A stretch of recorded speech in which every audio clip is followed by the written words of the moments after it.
We went to a scout disco. Now, I'd never been to a disco before. I'd actually never kissed a girl before. I was a fridget, as we call them. And really excited for it. Got a new shirt, shined up my shoes, combed my hair. We got there and I, from the start, just owned that dance floor, man. Circles breaking out, me in the middle, a lot of eyes, a lot of people looking, people chanting my name in a lot of cases.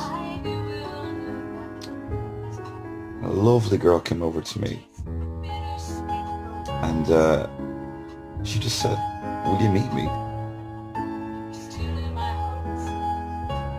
And I said no. I said, "No, I've only come here to boogie."